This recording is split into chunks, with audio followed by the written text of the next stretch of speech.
Olá, dando continuidade ao estudo do livro de Gênesis, hoje vamos estudar o capítulo 17. Então, se você tiver uma Bíblia, leia o texto do capítulo 17 para você entender o que está escrito aqui no capítulo 17. Mas antes vou fazer uma oração.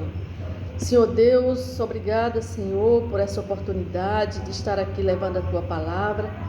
Que cada pessoa que venha ver e ouvir esse vídeo, ela venha entender, Pai, o propósito, ó Deus, de salvação.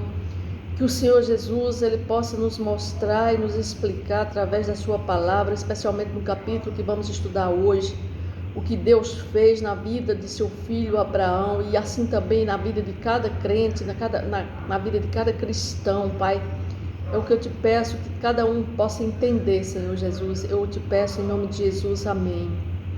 Então vamos estudar aqui o capítulo 17, que diz assim: Quando atingiu Abraão a idade de 99 anos, apareceu-lhe o Senhor e disse: Eu sou o Deus Todo-Poderoso. Anda na minha presença e sê perfeito. Esse capítulo aqui, esse capítulo 17, ele é crucial para entendermos a fé de Abraão e a fidelidade de Deus em cumprir suas promessas, mesmo quando as circunstâncias parecem impossíveis. Porque é isso que nós podemos observar aqui nesse capítulo 17, né? Nós vemos, esse capítulo 17, ele nos convida a refletir sobre a importância da fé, da obediência e da confiança em Deus, independentemente das dificuldades que enfrentamos em nossa jornada espiritual. E Deus aqui começa no capítulo 17 primeiro a gente vê onde Deus diz: eu sou o Deus Todo-Poderoso, o El Shaddai.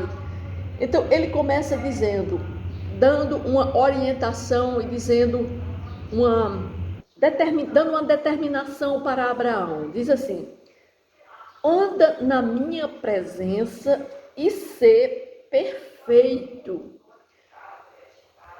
Farei uma aliança entre mim e te multiplicarei extraordinariamente. Então nós vemos que esse capítulo, Deus continua sua revelação, prometendo fazer de Abraão uma grande nação. E aqui Abraão já idoso, com 99 anos, Abraão e Sara, sua esposa, está além da idade fértil, ou seja, ouvindo Deus falar ainda da promessa de uma descendência numerosa. E isso não era apenas uma promessa, mas um desafio à fé de Abraão. Ele precisaria confiar que Deus faria o impossível acontecer, que eles seriam pais de muitas nações, apesar das possibilidades humanas contrárias. Porque Deus lhe diz assim, prostrou-se, no versículo 3 diz: prostrou-se Abrão, rosto em terra, e Deus lhe falou: quanto a mim, será contigo a minha aliança, serás pai de numerosas nações.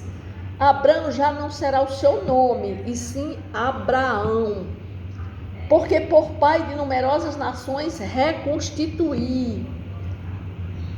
te constituí, far-te-ei fecundo extraordinariamente, de ti farei nações e reis procederão de ti, estabelecerei a minha aliança entre mim e ti, e a tua descendência no decurso de suas gerações, aliança perpétua, para ser o teu Deus e da tua descendência. Dar-te-ei a tua descendência a terra das tuas peregrinações, toda a terra de Canaã, em possessão perpétua, e serei o seu Deus. Ou seja, a promessa da terra de Canaã como herança é mais um elemento crucial dessa renovação da aliança, né? Porque Deus confirma que dará a Abraão e sua descendência a terra onde vivem como estrangeiros.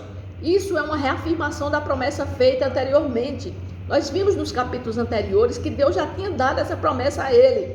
É tanto que eles esperam, aguardam, mas não acontece, e a Sara fica desanimada e segundo o costume da época, uma serva poderia deitar com seu patrão e ter um filho e ser dado a mulher do patrão, assim foi Sarai, quando pede para Abraão se deitar com Agar e ter um filho, né, cujo filho nasceu e foi chamado de Ismael, mas eles estavam, mesmo assim, tiveram um filho, mas eles ainda continuaram ainda aguardando essa promessa de Deus. E aqui no capítulo 17, Deus vem reforçar essa promessa. Agora vejam que eles já estavam com 99 anos.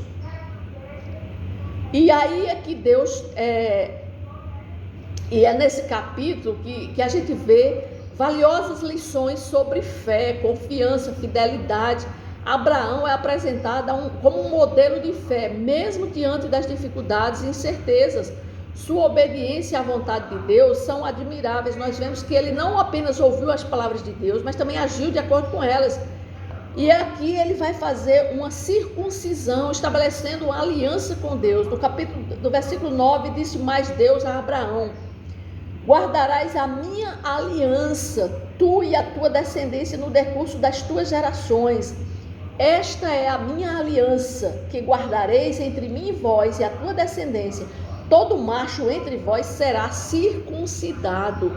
Então aqui Deus está falando sobre a renovação dessa aliança com Abraão.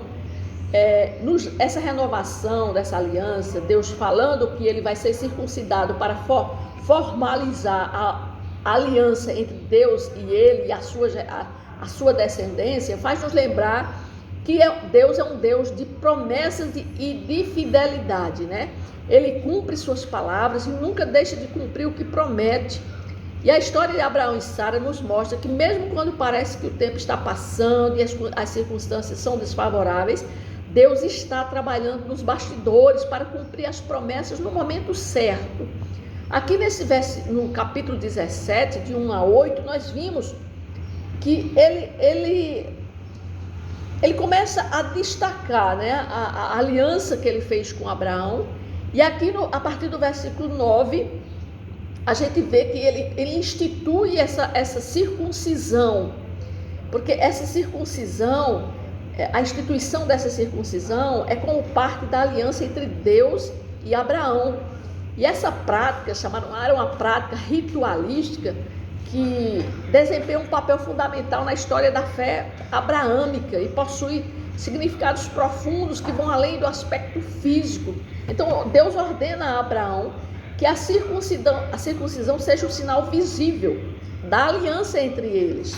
Então nós vemos aqui que ele diz assim, no versículo 10, esta é a minha aliança que guardareis entre mim e vós e a sua descendência. Todo macho entre vós será circuncidado. Circuncidareis a carne do vosso prepúcio, será isto por sinal de aliança entre mim e vós.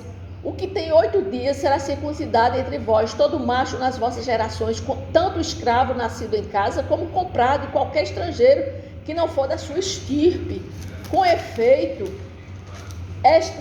está circuncidado nascido em tua casa ou comprado por teu dinheiro. A minha aliança estará na vossa carne, será aliança perpétua. O incircunciso, que não for circuncidado na carne do prepúcio, essa vida será eliminada do seu povo. Quebrou a minha aliança. Então, o que é que Deus está dizendo?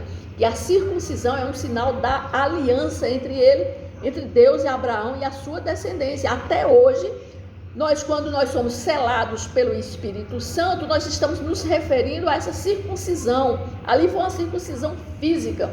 Mas hoje, no Novo Testamento, na nova aliança que Deus faz com todo aquele que crê no Senhor Jesus Cristo, que Deus faz uma aliança com ele é selado com o Espírito Santo.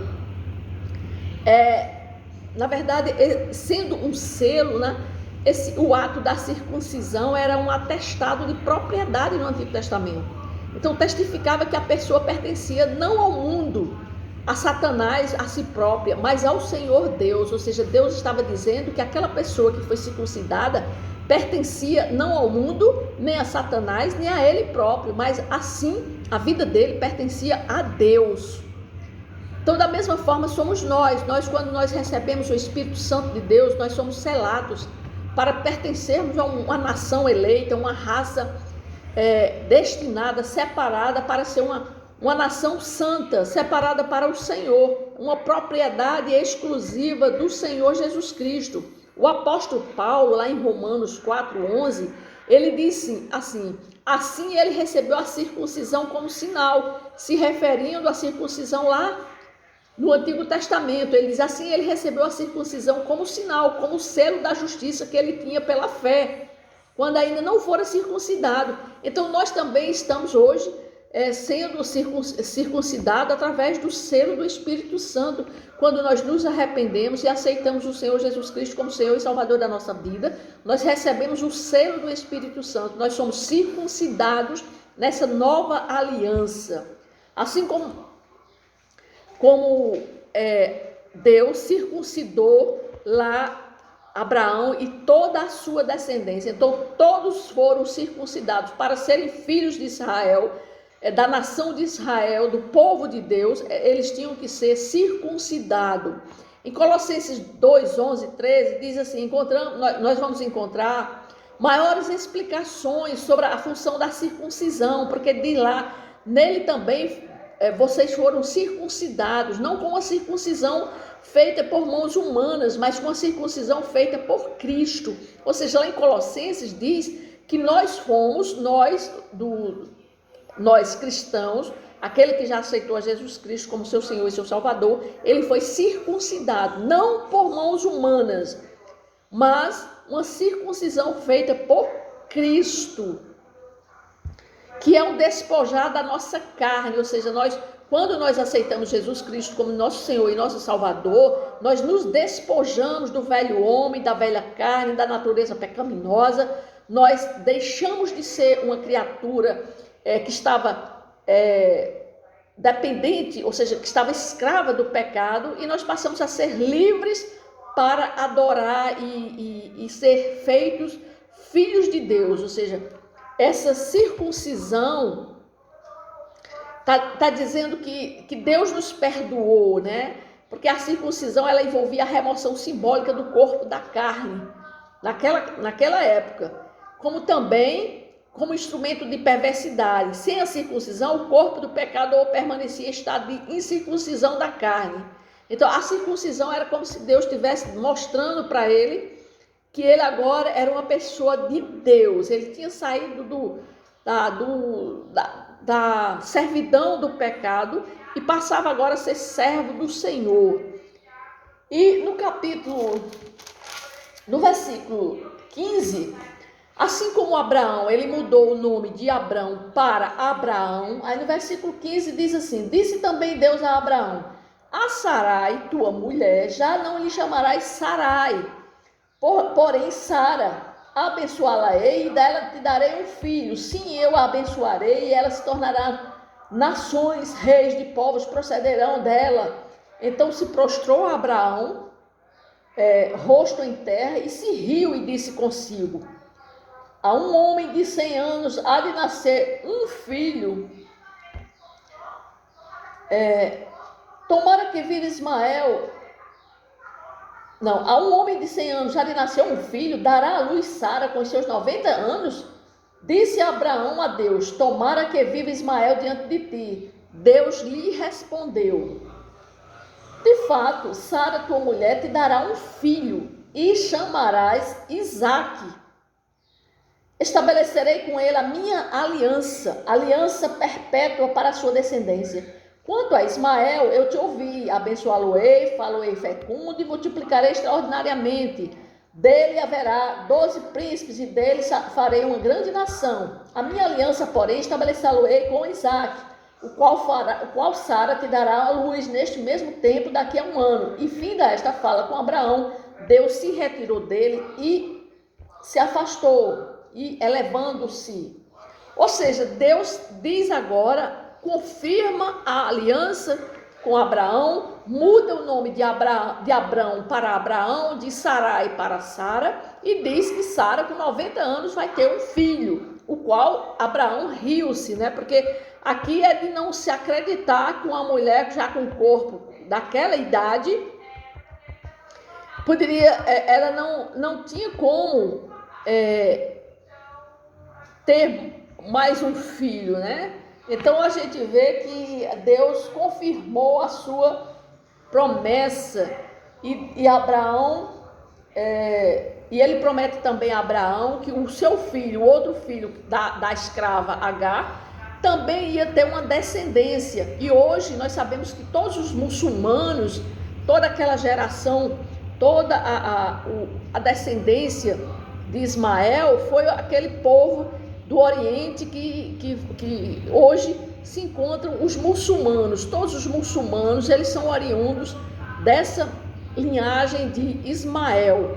Então nós vemos aqui que a partir do versículo 23, Abraão toma a orientação de Deus e circunda não só ele, mas todos da casa dele, inclusive seu filho Ismael, todos os seus empregados. Então nós vamos ver do versículo 23 até o versículo 27, nós vamos ver o que ele faz na sua casa, nos seus servos, nos seus escravos, que ele vai circuncidar a todo esse povo que está junto com ele, né?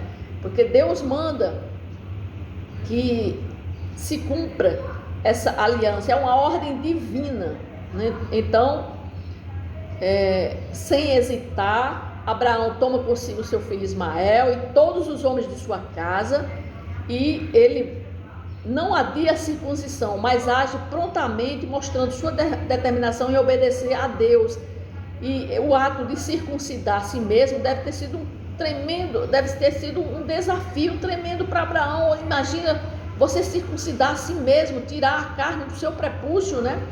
A circuncisão envolve um procedimento cirúrgico, doloroso, e ao fazê-lo em si mesmo, imagina que Abraão demonstrou um profundo conhecimento da aliança divina, porque esse gesto destaca o papel de liderança da autoridade de Abraão em sua casa. Então nós vimos tudo isso aqui no capítulo 17. Amém?